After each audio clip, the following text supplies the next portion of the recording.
I was trying to say whenever it cut me off, my internet is this far from me. Like, here's my router. I'm the only one in the place. I paid for the internet and it just decided that it wasn't going to work. So, That's okay. okay. All right. Could you please reintroduce yourself for me? I'm sure everybody else heard it except for me, so I would really appreciate it. Thank you. I'm Brittany, everybody. It's right now it's Henderson because I haven't changed my last name yet. Change it. I actually taught for 6 years, but right now, 6 years ago, because I work with schools around the area, a nonprofit, so still it's perfect because I'm working with a lot of schools and education.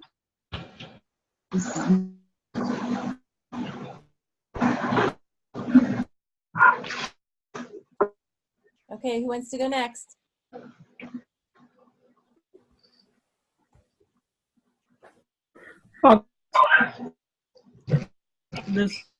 My name is Della. I usually at the oddball corporate been to but I'm in the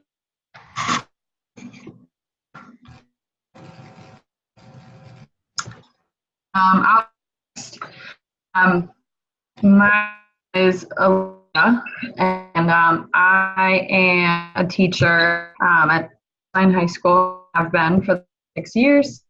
I teach 9th grade history and 11th psychology.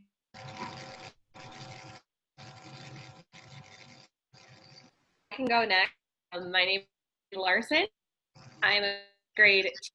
I teach Detroit Days School, private school, Metro Detroit. I'll go next. Hi, everyone. My name is Meg Gillen, 7th grade in Livonia schools. I'm at schools. Yeah.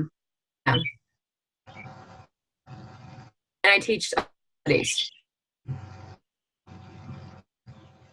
I'll Smith. I teach here in Michigan, actually in any student, the whole county, and can attend technical phase. I'll go next. This is my 4th teaching at Sandusky, St. County. I teach grade of a class.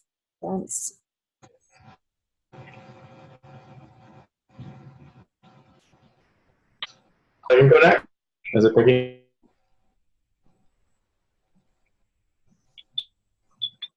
I don't think so.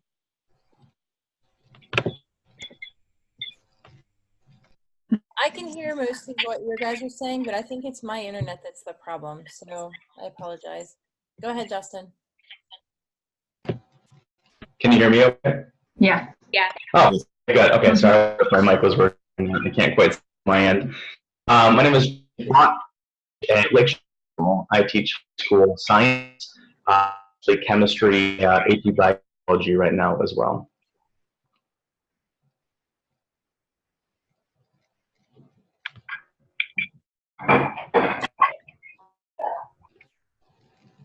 Okay, who hasn't spoken yet? I don't know if you can see, but hello, Bushra. I haven't yet, so my turn. Okay. Okay. My name is Bushra. I don't know if my voice is clear. My name is Bushra Hay, and I teach design and development in a college remotely. It's in California. So I don't know what else to add. That's fine. Okay. Is that everybody then? I think so, correct? There was somebody else on for a second, a Stephen, but I don't know where they went. Okay. All right. I'm going to apologize. 4, 5, 6, 7, 8, 9, 10. Okay. I'm going to apologize again for my internet. I talked to Charter continuously about the fact that it's an issue, but they told me it's not an issue. So I'm sure all of you can sympathize with that. All right, so I have you join me one time during this semester for you to be able to see how this tool works. Because if you're going to be looking at creating instructional media or conducting class using instructional media, Zoom is one of the go-to tools right now for video conferencing. It used to be Skype or Google Hangouts, and tonight is not a really good demonstration of how fantastic Zoom usually works. But if you've not used Zoom before, Zoom is actually a really powerful tool that is free. You get 40 minutes. Okay, you get 40 minutes for free with no matter how many people you have on it. We've had about 32 or 33 before. You pay for an account and you can have as many as you want for as long as you want. So this really works well. A 40-minute time frame works really well for like zooming in a student who's not there or conducting a short meeting via the corporate world. So even a lot of corporations are going to this Zoom platform. I know a lot of colleges have gone to it because it is really robust and it tends to be more stable than some of the other ones, and it's a lot cheaper than WebEx and some of the other interfaces. The reason I really like it is you could do this individually on your own without having any students on it and use it for a screencasting tool, which you'll do later on in the semester with whatever tool you choose to use. You can also do this, and I'm going to share some things with you and show you. Along with this, you get a whiteboard that you can draw on. You know, so you are all so happy to be here tonight. What I like about this is you can get this little spotlight tool, and then whenever you click on it, it'll help you highlight things. So you could go through a PowerPoint, you could do a whiteboard, any of these kind of things, you can text on it. Any of these kind of things that you want to do, you can also give control to the students to have them do it, and it allows you to work with that. And once again, it's kind of it's a free tool. So you can also share any documents that happen to be on your desktop. You can share your entire desktop.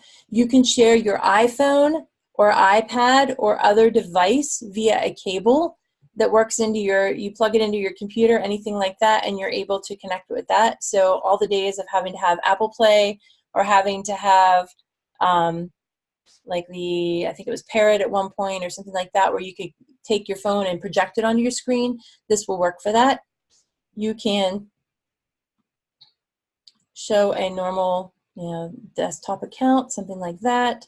With it, record what you're doing on there. All of these tools make it pretty nice, and I can give you remote control, and somebody could actually take over my computer.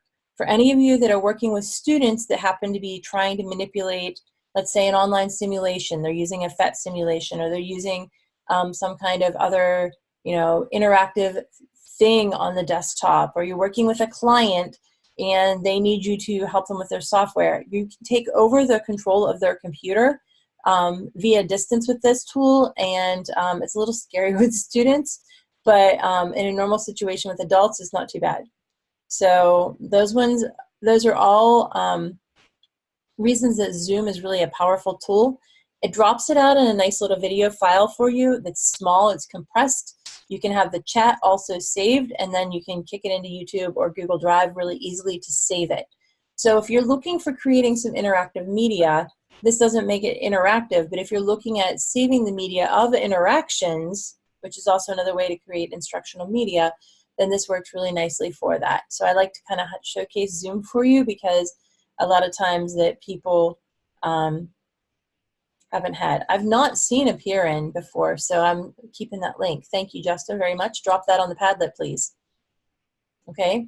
All of you probably have noticed within the course shell, whenever you click on the side for course, the weekly tasks, there's a folder with each week. Within that week, there'll be objectives that you don't have to do anything with. You're reading them to kind of guide you. There'll be some tasks that you have to do. Most weeks, you'll have two main things that you'll do. You're going to create something, you're going to read something, and then you are going to post it to your blog, okay? The blog format doesn't change from week to week. Most of what you'll be writing in there is going to be a few sentences about a lesson idea. I do not want you to create an entire lesson based on this and, you know, format it out and have your objectives and your assessment and all of those kind of things. I want you to have an idea where this could be used. For those of you in the corporate world, think about training. Think about developing resources that you would need for where you're at in your business, and training interns coming in, training people that you're working with, using it for some professional development within the setting. Or if you don't have any of those available that you could really create something useful for yourself, then think about groups that you work in. Maybe you teach at your, you know, a religious, you know, kind of lesson or class. So you teach a Sunday school, or you teach another kind of catechism or something like that. You work with a Boy Scout or Girl Scout group. You work with an informal learning of senior citizens and they need to learn how to do their taxes. Any of these kind of things that you can think of where you are placed within the community, within your learning setting, within your work setting, that you can use artifacts in the class, feel free to make them fit that. So if you're doing something and you're teaching a kindergarten class and you're like, my kindergartners cannot do this, they are not allowed to do this, I don't have technology to use this, let's do it for the parapros in my work. Or, you know, I'm in a business setting and there's no way I'm going to be doing, you know, using it for this purpose that has the examples, but I think I could use it for, you know, showing new people that are being onboarded how to go through this or this, or as something on the wall to show people steps for it. If you have a question whether it'll fit, if you think you can make it work and kind of hit the parameters that I have for the lesson, if you have a question about it, email me and we will work out details to make it beneficial for you. Because there's nothing worse than taking a class where you do a whole lot of work and it doesn't work for anything that you're doing and you can't ever use it ever. Okay? So for you to have some real investment within the assignments that you're using within this, I want you to find a way to make it work, or email me and say, hey, can we have 10 minutes to talk? We can Zoom or we can phone, whatever, and we will figure out a way that you can kind of situate yourself so that this works for you. That's my entire goal with this, is it's beneficial for you. Because having been a high school teacher and that doing busy work is not anything you want to do, especially whenever you're paying for it. For those of you in business, sometimes it's a stretch. I've had people that have come up with entire training programs and protocols within their department for new people being onboarded because they created a bunch of stuff for the class and that's just where they did it. So if we need to talk, is it Matt or Noah, right? Did I hear you right, or was it cutting in and out too bad? If we need to talk for it to work for you, then we can talk and we'll figure out a way to make it work. This is the 8th time I've taught the class, I think, and with the work that I've done in other places, then we can figure out a way to make it fit to any of your situations that I heard you talking about. We can do it. All right, so with that being said, email me. Some of you have emailed me a couple times already, and you know I try to get back to you pretty quickly. There may or may not be the ability to get back to you immediately, but I try to have, you know, kind of a real quick response to it, because if I read it on my phone and I don't respond right away, then it gets buried in email and I never respond. If you do not hear back from me within 24 hours, hit me again with an email and say, hey, I emailed you, you didn't write back to me, I'm not going to be offended, I promise. It just, if I do it on my phone and I don't have an answer and I think I'll get back to you, I'll be honest, I probably won't. So, you know, 3 days later, I'll find it buried in there. So please email me, it's fine. I don't have any problem with answering questions, and I don't have any problem with long chains of email until we figure out what needs to happen for you and figure out the problem that you're having. If you know a tool that works better than the ones that I've suggested, feel free to drop it on the Padlet and tell me about it and use it for it. As long as it accomplishes the purposes that are set out for each week, we are golden. I am not tied to any of the tools that are used in there. They're just ones that I've found that work pretty well. So if I say use Play Pose It and you want to use Edpuzzle, fine. You want to use something else that you have that allows you to embed questions within a video, fine. You're really, really good with Photoshop skills and you don't want to use Pixlr, the easy one that I showed you, fine. I don't care. As long as you're able to use a tool, maybe stretch yourself a little with using something you're not comfortable with, I figure that's a good thing that you've grown. Okay, so with that being said, we have a couple things this week that we are accomplishing. The first thing we want to talk about is copyright. And I'm sure beginning this, because it's the beginning of the week, that most of you maybe have skimmed this section for the week, but you really have not had a whole lot of time to process it. So I'm just going to give you an overview quickly of what's happening this week in class. This is probably I'll be honest, this is probably the hardest week for you in the entire class. So once you get through this one, you'll be good. All right. This week you are looking at copyright, Creative Commons, fair use. They are really integral things because, number one, you don't want sued. Your school district doesn't want sued. Your business doesn't want sued. Anything you work for does not want sued for using somebody else's copyrighted material. Typically what happens if you use copyright inappropriately, most of the time they'll say, take it down. You take it down, no harm, no foul. There have been occasions where school districts have been chased by people to really compensate them for using their work. It is few and far in between, but it can happen. In the business world, it happens more because in the business world, they expect that you have done this and you have a little less flexibility with your fair use guidelines because it's not necessarily going to be being used for educational purposes if it's on your website promoting something. So,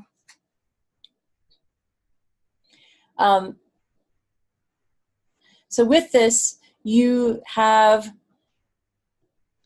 sorry, I just had a pop-up telling me that we have unlimited meeting time tonight. Woohoo, I can keep you guys forever instead of 40 minutes. What they are looking at, I'm not going to, I promise. I can see some of your faces going, oh no. So with the copyright, having an understanding of fair use, having an understanding of how copyright works is really important. So you have a Padlet placed on there. Padlet is an interactive multimedia that is pretty easy to use. It's really great for being able to differentiate instruction because you can set up columns. There's a lot of different ways that you can place things, and it's really user-friendly. I've had third graders use Padlet to find things online when they're practicing searching and drop links on there for others in their class to use. So you could probably use it with younger kids if they had some guidance, but third grade autonomously were able to use it. And then I've had it used for university trainings and sharing within work groups and things like that. Because it's free, it's really nice. Because it's free, there's some limitations to it. So everything that you work with this semester, if it's free, which I say don't pay for anything, okay? If you have access to it, not as a paid version and you want to use it, as long as I can see it without paying for it, I am fine.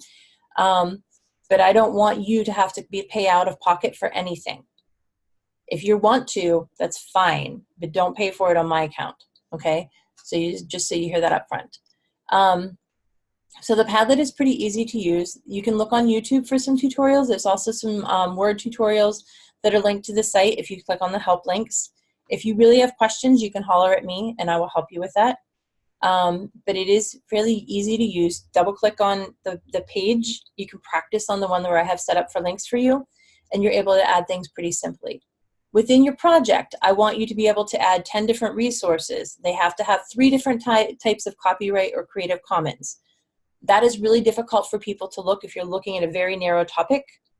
So if you're looking at elementary materials for invertebrate animals in the desert, you're probably going to have a really hard time finding copyright materials that have 3 or 4 different types of copyright, Creative Commons or whatever. But if you're just looking for invertebrate animals, then you're going to be able to find a large range of resources. So this is the one assignment where you may have to expand your parameters from what you really want for your work setting to make it fit the parameters of the requirements of the assignment.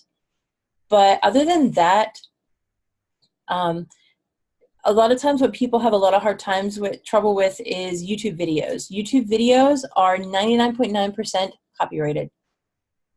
The good thing about that is if you use it and it's copyrighted material and they get in trouble, it does not come back to you. It goes to the owner of the account. So if you post a video on your website and it's from YouTube and they've used copyright material incorrectly, you're not going to get slapped with it. However, it's not a Creative Commons thing. Occasionally you'll find one that is, but I would just say YouTube videos are probably not. TeacherTube, a lot of other sites that have videos on them, some of those will have a Creative Commons license on it. Usually you can scroll to the bottom and you can find that. There's also a Creative Commons search that I have linked onto the Padlet for you, and that can help you find some other resources. If you're stuck, email me. I've been looking for 2 days. I can't find anything. This is my topic. Help me find some resources. And I can help look through whatever you've had or whatever. I am not going to check your Padlet, though, like Monday or Tuesday, Wednesday this week. I'm not going to look and see if you're doing it right, because if you're not doing it right, you can just do it again later and I'll give you the feedback. Because otherwise I get stuck in a cycle loop, and there's enough people in the class that I would be grading and regrading like 5 times this week. And I'll be honest, I just can't do it. But I will look at a resource if you can't find where it's at. If you email me a link and say, this is the resource I want to use, I cannot figure out what type of copyright it is, I have no problem looking at that.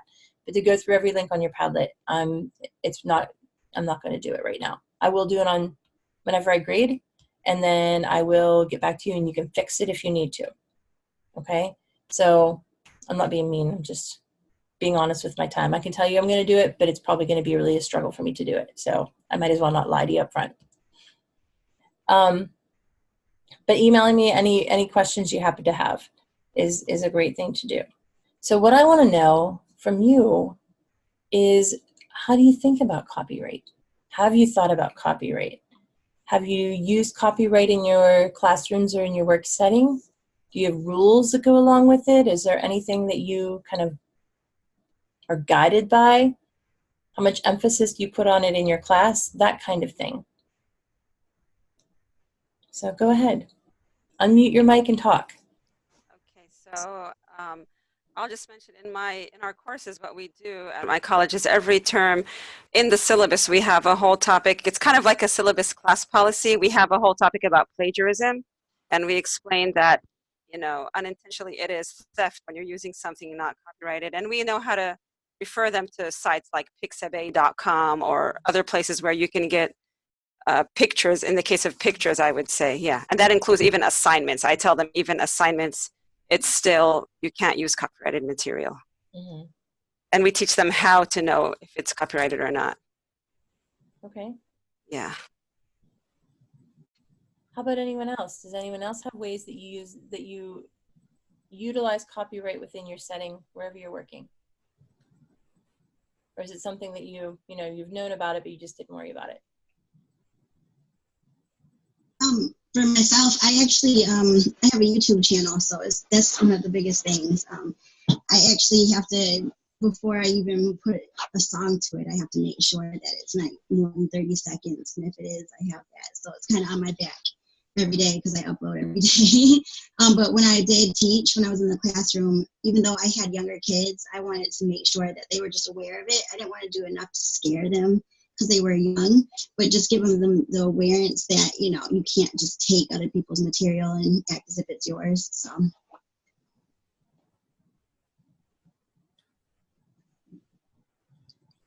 Anyone else? I think this is definitely something I need to work on. I know it's something that I talk about with my students whenever we're doing any research, that I always say, you know, to explain to them the importance of citing their sources. And I usually tell a horror story or two about some company like gets sued for whatever, or my own personal stories in college where like I yelled at and things like that. But I definitely think it's something I really want to work on more. I mean, especially since for science education, we're gearing this a lot more towards research and gathering information and gathering evidence and things, that it's important to understand not just what the information is, but where the information is coming from, so that we can then validate it a little bit further to saying, well, these sources are more credible versus those sources are not quite as credible, because we're identifying the sources and then, of course, copyright information that these things are coming from. So I think it's something I need to work on. I agree. I think it's definitely something that I need to work on more as well. Last year I taught in a high school, and when I did assignments with them, I was definitely more focused on making sure that they were citing their sources and then using them correctly. But this year, being in a middle school, I found it a little bit more difficult just because, especially teaching 7th grade, a lot of them aren't really exposed as to how to cite sources well. So then it kind of becomes like this challenge of, okay, well, like I only have so much time with them, and I'm also like not their ELA teacher, so I don't want to spend so much time focusing, you know, like on how to cite sources properly when we're supposed to be doing this assignment.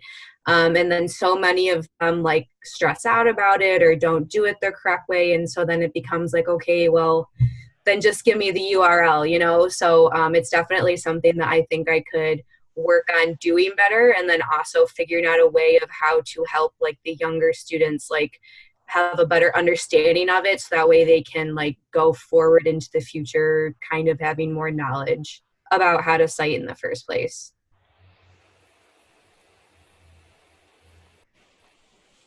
Anybody else have more to add to that?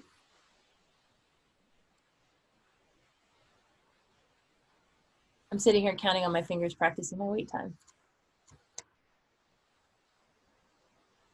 Okay, so I think it's a really interesting point that was brought up, not only about the copyright and the fair use and the use of resources that are not your own, but also the importance of using the website and the citation to determine validity of the site.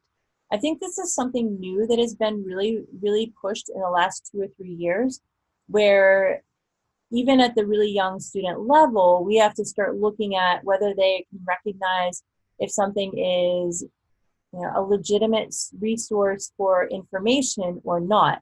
I mean, we've always had to say, you know, is this a good site or not to get your information from? And a lot of people don't like to use Wikipedia, which I don't think it should be your only source or your main source, but it's a great place to get a gathering of information. It's pretty vetted now. But looking at the validity of it, do any of you have tools or anything that you talk about with this, with the digital literacy component, with within the workplace, making sure you have good, reliable resources to be using there, or within your school setting, that you're looking at like the literacy aspect of it, where you're looking at validating whether the site is actually good or not just that the students are citing it properly. So my school right now is doing a huge push in our middle school of teaching like what makes a source an expert source. And so with our 6th graders, they are having to prove that an author of an article is an expert source. So they have to look up who that author is and if they're an expert in their field or not. And that's been interesting just with 6th graders. Instead of, you know, copying and pasting stuff from an article, they have to tell me, oh, this is an expert because it's a professor or whatever it may be. So that's what our school has been doing lately. Okay. Does anyone else have any way that they've looked at or that they've dealt with, or that you're being forced or pushed into looking at validity of resources? This is interesting. This is great because I've not had this topic come up before in a conversation like this. So you guys just must be brilliant, of course. I'd like to add just one thing. I'm not sure if it's exactly related, but for example, my field, because it's web design and it changes a lot. So one thing we do is to see if I had 2 articles about the same topic, one is newer, usually that's more credible because it's more accurate. And also when you keep, because it's like a community kind of, you kind of have, it's like subscribing to a magazine where you know kind of these authors, you know this website, then you kind of trust in a way that source. So sometimes it's not very scientific, it's kind of like word of mouth-ish. For example, there's CSS Tricks. I know that Chris Coyer, the author of that site, like anything I read for him, I know it's the right thing. If I read it from someone else, I might have doubts, but there's not really a one-size-fits-all, you know, solution. Okay, I've posted a couple links over in the chat that are just some kind of things that are pulled together on how to evaluate internet content, which goes back a little bit to what Bushra was just saying about looking at the source of it, looking at the author. The other 2 are some other ways to look for fake news, and the other one, the third one is just kind of an overview of it. They're not great intellectual, you know, woohoo, fantastic resources, but they're just a quick Google search right now, finding you a couple credible things, because EasyBib, UMD, and then the library at Georgetown EDU, using the EDU as that. EasyBib is a reputable citation service. Things that are coming from them are probably going to be more valid resources than maybe a blog post that someone has posted on blogger.com. However, people can post really good things. So being able to research it yourself and having just kind of a way to double check and talking to your students about evaluating the credibility by triangulating the resources, looking at, you know, 2 or more pieces of information and seeing where they come across as being equivalent or having the same type of information or the same information with different perspectives is important, I think, for us to be able to give our students for building tools for digital literacy in the future. Okay, so any other comments about copyright or how we're working with? Have any of you used Creative Commons before? I have. I don't know if anyone knows. No? Okay. Creative Commons has a lot of really great resources for you that are already kind of collated or curated into one place for it. You can also, the Open Culture has a lot of really great resources that are there that are like, they have links a lot of times to music files that are out of copyright, books that are out of copyright. There's a lot of online picture resources and things like that, that even if you're struggling really thinking about what kind of an assignment or what kind of a training you could use with this, even having a training on using these things, how to recognize a good resource, places to find information, places to find pictures that you may want to use in a course or workplace setting, links to those, that could potentially be a good lesson just to give you a few ideas. That if you can't think about any way else to use this, you know, as a targeted lesson within your space, being able to just say, well, I'm going to teach a lesson on copyright is fine with me, okay? Just so you know that. With that, does anyone have questions about the assignment or anything that we're working with about Myers principles? I had a small question, if you don't mind. Like when we Google, for example, and I keep talking about images, sorry, but you could search and you could look for images that are for public use. So is that enough to know that it's for public use, or could a copyrighted image show up? You have to look a little more closely than that, because a lot of them that'll be targeted for that are not going to be, a lot of times if they are labeled as that, they're not going to come up specifically the right way. So give me 1 second here and I'll show you what I mean. So if I go on to just a Google, and I have to use another keyboard because my O and my C key don't work. And you'd be amazed at how many times you need to use an O or a C. All right, so when you're on your Google search, whenever you look at settings in the bottom, you can see this, right? Everybody can see my screen now. It's a Google page. Sometimes it freezes. Okay, so you can see my search box, right? Yes? Okay, so on here you have this place that says advanced search. Whenever you click on advanced search, you're able to, what she was talking about, I think, is when you come down to the bottom here, you can say not filtered by any license. Yeah, usage, right, yes, correct. Use to share, use or share, even commercially, or modify it. This is the loosest license that they label it. Okay. Even then, so let's say, what do we want to look at? We want to look at frogs or anything, yeah. Dogs. Yeah, we're just going to look at dogs. Oh, frogs might be better. No, I mean anything. I'm just trying to help because. So if we look at dog, we can put in any parameters you want in there, but if we want to look at dogs and we want to look at images, these should be, if you can look at the things here, label for use with modification, you should be able to use these free. Like this one says free stock photo. And like some of them are, but then if you look at like Commons Wikimedia, those ones will be able to be used again. Most of the time they will have the modification. So let's look at this one first. Okay, so thank you. You're going to click on here, and anything really with Wikimedia or Wikipedia is going to be some kind of Creative Commons license. It has to be, okay? So this is a Creative Commons generic license, so it's just a CC attribution, which means you have to say who it belongs to. So because you are posting the link to it on your Pixlr, or on your Padlet, I'm sorry, the link to it on your Padlet, I'm okay with you not filling out the entire citation there because it is a direct link. If it's something that is hidden behind a firewall that I can't get to, if it's something that is published and you have it attached as a PDF, you should have a citation there with that. But because this is a direct link or a hot link, because you linked it is often good enough for a citation for most things. If you had a reference page with it, you would fill that in and, as you use it in your project. But just to put onto there, I'm okay with you not filling out a whole citation thing if you want to be able to put content on there. So you would, Thank you. the image, you're going to be, copy that link, you would post that onto your Padlet then. Because you've looked at this, I gotta move my, when you look at this, because it is Creative Commons attribution, you have to say where it comes from. Okay, so you have to give a link because it says provide a link to the license. By having the picture there linked, that's what you're able to do. Yeah, okay. So that allows you to get away with not having a big citation there because it just says you must give appropriate credit and provide a link. Okay. Another one, let's see. If we come back here and we go to public domain pictures, public domain means anyone can use it. It's been provided free, like for you to use. A lot of these are like Good Free Pictures, Pixabay. All of these ones are also able for you to use. But let's say Flickr accounts are not always going to be labeled properly. So when you click through the Flickr account, I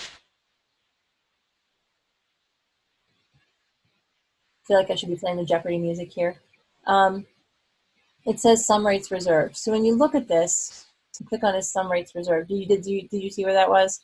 When I scroll on this, it says some rights reserved. When I click on that, it gives me a Creative Commons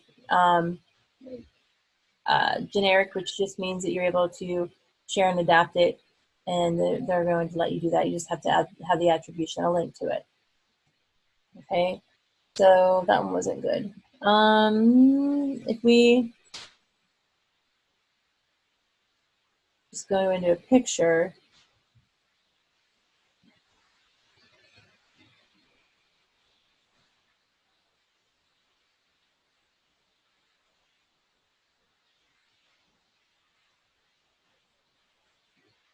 okay, and we look on the picture on here, we can't actually get to the picture by itself.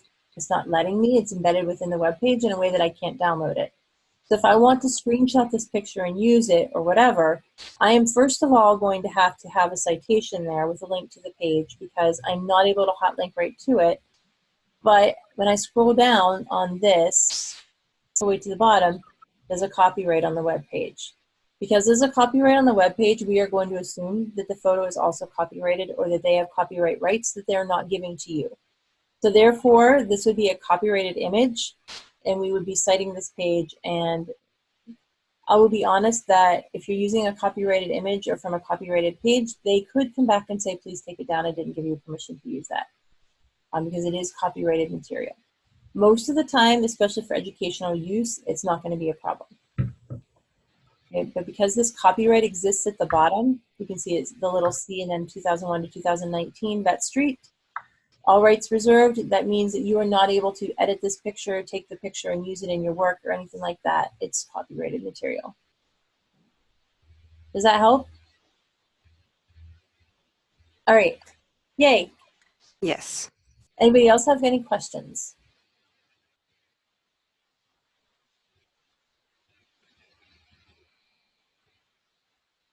All right, the link that I gave you for this, I'll put the link back into the announcements. I'll give you a different link that has a permanent, not 40 minutes and kick us off.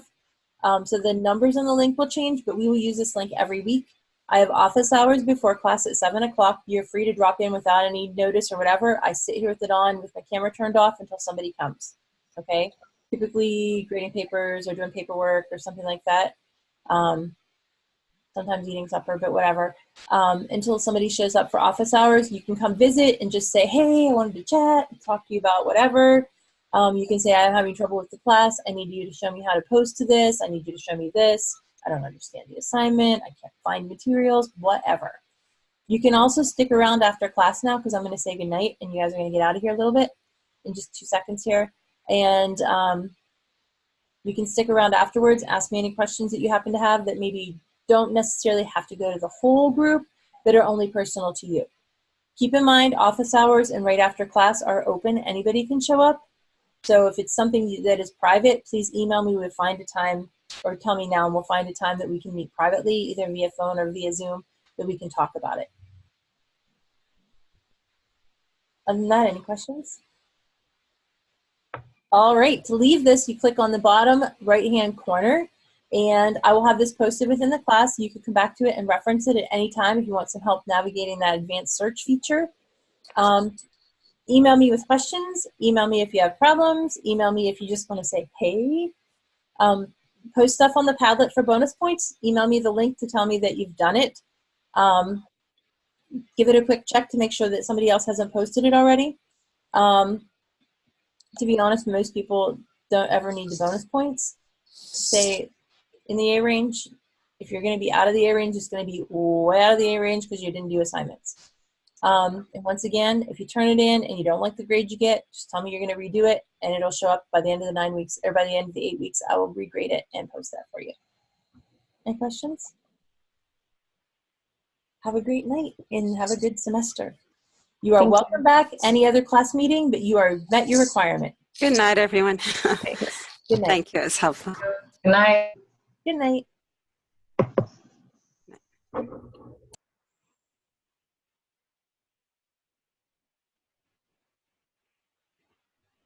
Hey guys, nice to meet you. Hi, good night. Thank you. Uh-huh. Hey, Randy, you have a question? You're muted. I can't hear you. No, I don't have a question. I was just trying to shut everything down. Not a problem. Have a great night. And you said you were in tech. Are you in like the tech? Yes, I teach at like a skill center kind of. Okay. So if you have questions on how to make it work for you. Yeah, I haven't really read any of the materials yet this week. So What kind of classes do you teach? What's that? What courses do you teach? Just automotive repair.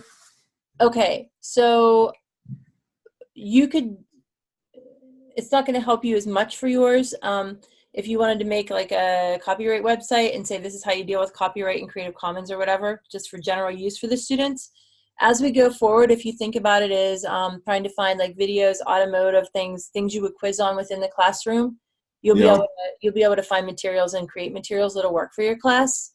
Okay, like I do sometimes use YouTube videos. Mm-hmm. Like I would sometimes pre-screen like a really good video and like a really crappy video, and then have them actually grade and analyze it as I show it. Like, this is the right way. This is the right way to repair it. This is the wrong way to repair it. Yeah, I'll just show it to them, and it could be like before, during, or after a lesson, to just kind of figure out where they're at. You know, and because that way they're grading and analyzing all that good stuff. But copyright's always in the back of my head. Mm-hmm. So anytime I use something, I always just take my own pictures or videos. That way I don't have to worry about nothing. Exactly. I do understand that.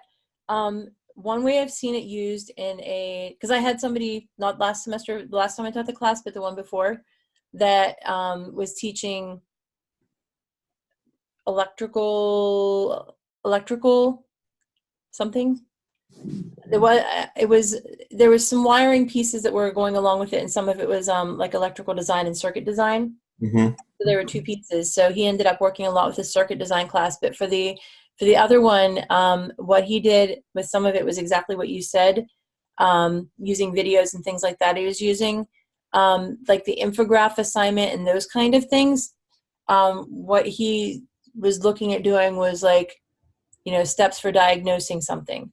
Okay, yeah. The light switch won't work. What might have you done? And do like a flow chart kind of thing. So, I mean, as we go on, if you have questions, just shoot me an email and we'll try and brainstorm a way to make it work for your context. It's really hard for people, like, there was a lady that was a dental hygienist, teaching dental hygienists, you know, and she said, well, the whole thing is I stand there and I say, do this, and then they go open somebody's mouth and do it. So, Yeah. you know, that kind of thing, but we'll make it work. Okay. And then I guess the other thing I've always really, you know, struggled with is like I've used Google Classroom in the past, but I'm always careful about posting like, you know, like PowerPoints and all that. Like, you know, I know that's a secured, you know, like no one can see that unless they get a login, but you know, I don't know. I just get nervous about posting it because I know some of the authors, the author to our textbook, which is, you know, Worldwide Book, you know, he actually has co-authors. They use our lab to take a lot of the pictures, you know, so, you know, he's always like, no, I have to personally take the pictures. You can't take it for me, you know, because it's, you know, like we own these and the publisher pays us. So you know, I guess that's another question just is, you know, I'm hoping I'll probably learn after this week is what are like, can we post copyrighted materials within like a private classroom, If like a you've bought Google the Classroom? Yeah, if you've bought the materials within a Google Yeah, Classroom, you have yep. full rights to do that because it's instruction within a lockdown environment. So you're Okay, as long as it's like lockdown and logins, gotcha. not a problem. The Central Michigan site, you don't want to post them to that. Well, yeah, okay, because that's open to anybody. Yep. Right, but within the lockdown, you have bought the material. Whenever your district buys you the teacher copy, they buy you the license to use the materials within your lockdown environment. So you're safe with that.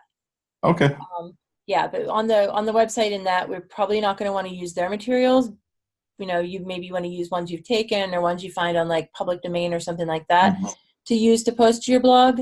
But you could, if that's the primary resource that you use and your school ties to that really tightly, like you really don't want to go outside of it much. No, I can find things. There's a lot of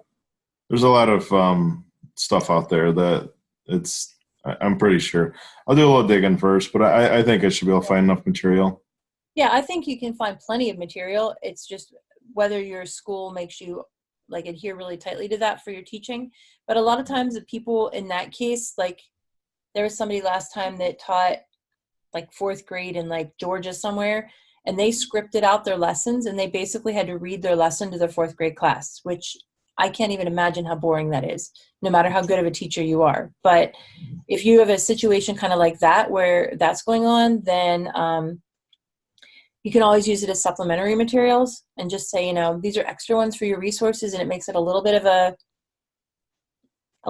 not great assignment for you. You know, this is not going to give you a lot of resources to use within your class, but I think it sounds like you're going to have the flexibility to make things that you can use and like kind of spot check kids on, or, you know, hey, listen to this. I can even think like, here's a video of an engine running. What's wrong with it? And then have some choices for them, and you can make a video like that real easy. So, yeah, not for this week, but like later on, week 5. I think something like that. Yeah. So there'll be ways I think we can embed it, and just feel free if you're ever stuck with an idea, just email me and we'll try and. I'll be like, what do you think about this? And you'll be like, yeah, that's really stupid, but I'm not going to tell you that because you're the teacher. So, but that's okay. You can. So, okay. All right. All right. Thank you. Sure thing. Anytime. Good night. All right. Good night.